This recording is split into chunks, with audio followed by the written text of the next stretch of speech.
कहानी एक आखिरी कोशिश। एक समय की बात है। एक गांव में अर्जुन नाम का एक युवक रहता था।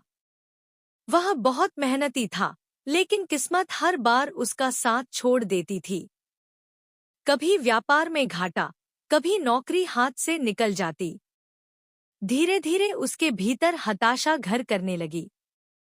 एक दिन वह हारकर पहाड़ की चोटी पर गया और भगवान से बोला, हे ईश्वर, मैंने बहुत कोशिश की, लेकिन हर बार मुझे असफलता ही मिली। अब थक गया हूँ। क्या मैं हार मान लूं? कुछ देर बाद एक साधु बाबा वहां आए। उन्होंने अर्जुन को देखा और मुस्कुराकर बोले, बेटा, इस जंगल में दो पेड़ लगाए गए थे, एक बांस का और दूसरा आम का। आम का पेड़ जल्दी ही बड़ा हो गया और फल देने लगा, लेकिन बांस के बीज ने 5 साल तक कुछ नहीं किया। अर्जुन को लगा कि बांस का बीज खराब है, लेकिन छठे साल में वह तेजी से बढ़ा और कुछ ही महीनों में बहुत ऊंचा हो गया।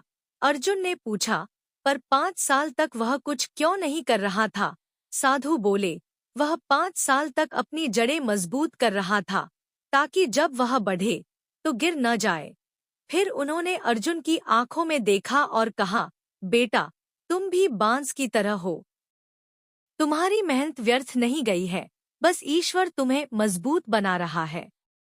जब समय आएगा, तुम इतनी ऊंचाई पर पहुंचोगे कि दुनिया देखेगी।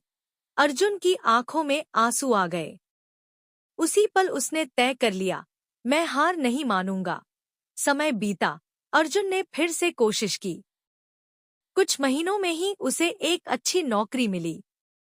बाद में उसने अपना कारोबार शुरू किया और एक दिन वह उसी गांव का सबसे सफल व्यक्ति बन गया।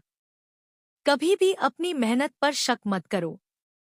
अगर आज परिणाम नहीं दिख रहे, तो समझो कि ईश्वर तुम्हारी जड़ें मजबूत कर रहा है। हार मानना विकल्प नहीं है,